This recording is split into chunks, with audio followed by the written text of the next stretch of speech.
এবার দেশে আসার ঘোষণা দিয়েছেন সাংবাদিক ইলিয়াস হোসেন ও পিনাকি ভট্টাচার্য।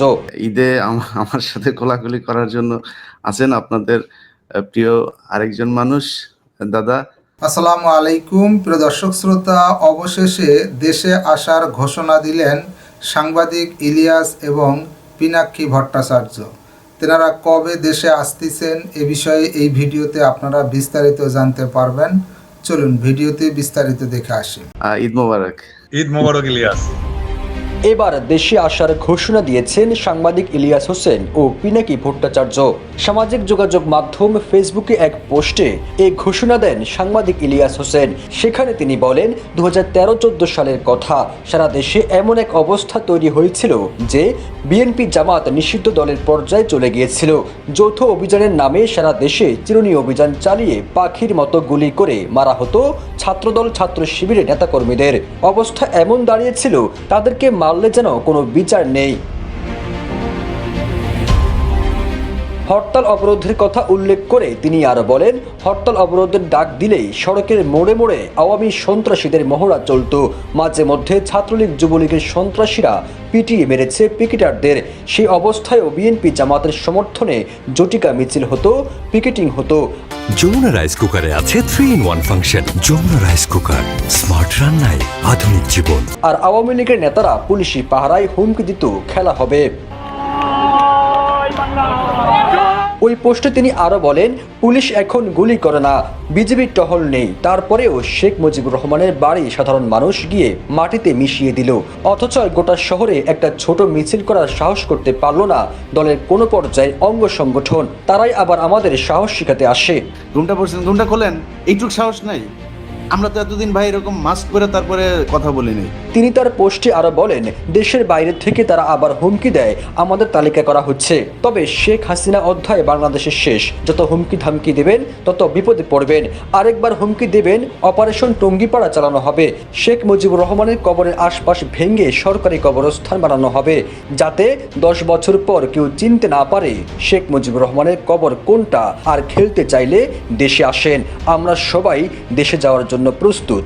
দেখা হবে, খেলা হবে খেলার মাঠে। তো আমরা ফেসবুকে বিভিন্ন দু একটা পত্রিকাতেও দেখলাম যে এটা হচ্ছে এই জাতির ইতিহাসের সাথে মিলেমিশে একাকার। ধানমন্ডি 32 নাম্বার। আপনি ইতিহাস নিয়ে আপনি বেশ কয়েকটি বই লিখেছেন, আপনি গবেষণা করেন। মানে 32 নাম্বারের আসল ইতিহাসটা দাদা কি বলেন তো? আমি ওই ইতিহাসে যেতে চাই না। মানে বিষয়টা হচ্ছে যে বিপ্লব বিজয়ের একটা স্মারক থাকতে হয়। আমরা একটা স্মারক অর্জন করেছি, শেখ মুজিবের মূর্তি, আমরা সেটা ভেঙেছি এবং ফ্যাসিবাদের যে আতুর ঘর ধানমন্ডি 32 নাম্বার সেটাকেও আমরা রাখবো না।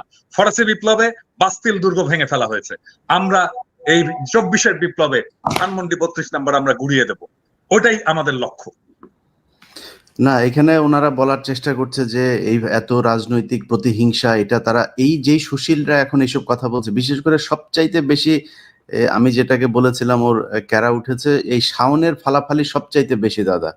এই যে এ ঘন্টায় ঘন্টায় মানে ছাত্রদের বিরুদ্ধে পোস্ট করছে, এই আওয়ামী লীগের পক্ষে নানান ভাবে ঘুরিয়ে পেঁচিয়ে কথাবার্তা বলছে।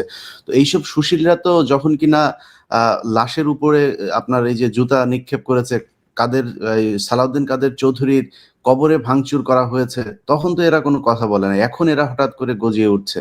আমি আমি এই বিষয় নিয়ে বলবো না ইলিয়াস, এটা নিয়ে আমাদের আসলে অন্য একটা পরিকল্পনা করা দরকার।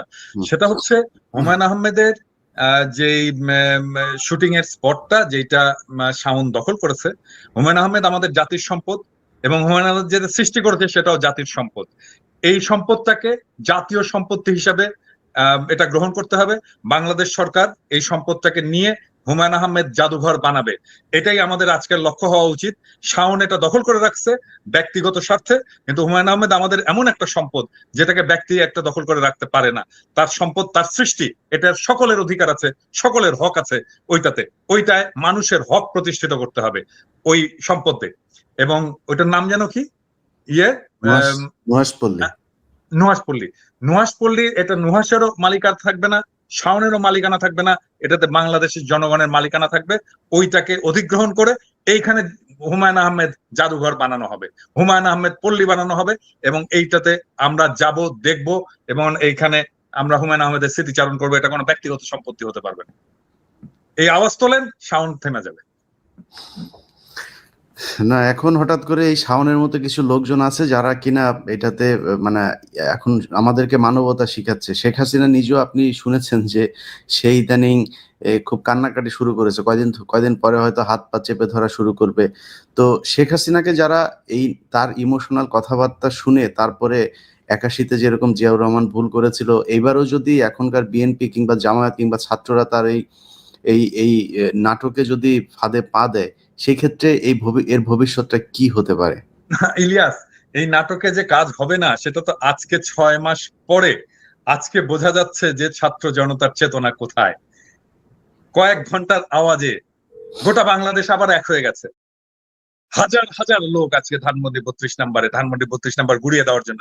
বুলডোজার আসেনি, তাতে কি হয়েছে? হাতুড়ি শাবল টাবল নিয়ে যা আছে সেটা দিয়ে ভাঙার চেষ্টা করতেছে। এবং এবং এইটা আজকের ঘটনাটা খুবই জরুরি ছিল এটা বোঝানোর জন্য যে বিপ্লবের আগুন এখনো নিভে যায়নি, শহীদের রক্ত শুকায়নি, এবং আমরা বিপ্লবের লক্ষ্য অর্জন করবই। শেখ হাসিনা কেন, আওয়ামী লীগ কেন, আওয়ামী ন্যারেটিভের কোনো হিস্ট্রি বাংলাদেশে ফিরবে না।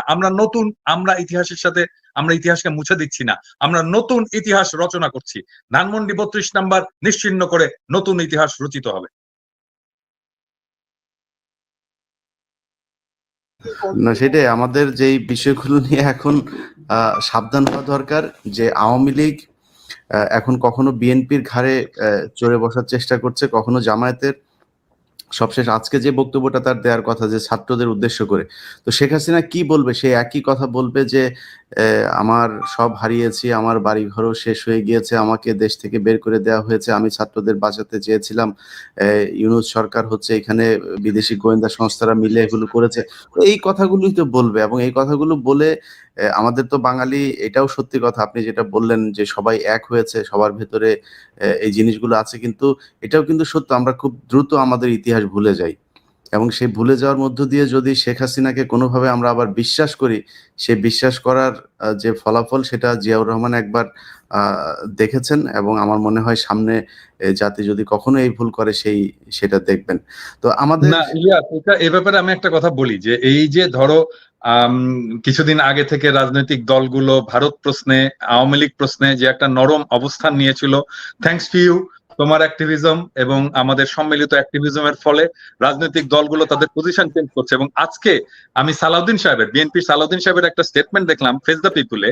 এখানে উনি বলছেন যে আওয়ামী লীগকে রাজনীতি করতে দেওয়া যাবে না, নিষিদ্ধ করতে হবে। এটা সালাউদ্দিন সাহেব নিজে বলেছেন ফেস দ্য পিপুলে। দেখেছো তুমি এটা? আমি দেখিনি। আচ্ছা, এটা দেখো। দ্যাট মিন বিএনপি আমাদের যেই অবস্থান, যেই ন্যারেটিভ, তার পথে আসছেন, সেই জায়গায় আসছেন, এবং আমরা তাদেরকে স্বাগত জানাই, এবং এভাবেই আসলে কাজটা চালাতে হবে। দর্শক শ্রোতা, শেখ হাসিনার পতনের পর বাংলাদেশে কিন্তু বহির্বিশ্বে যারা ছিল, শেখ হাসিনার পতনের জন্য যারা সোশ্যাল মিডিয়ায় কথা বলেছেন, তারা অধিকাংশই দেশে এসেছেন, কিন্তু দেশে আসেননি পিনাক্কি, ইলিয়াস, কনক সারোয়ার সহ আরও কয়েকজন। অবশেষে পিনাক্কি এবং সাংবাদিক ইলিয়াস তারা দেশে আসার কথা বললেন। এ বিষয়ে আপনার মতামত থাকলে লিখবেন। আজকে এই পর্যন্তই। আল্লাহ হাফেজ।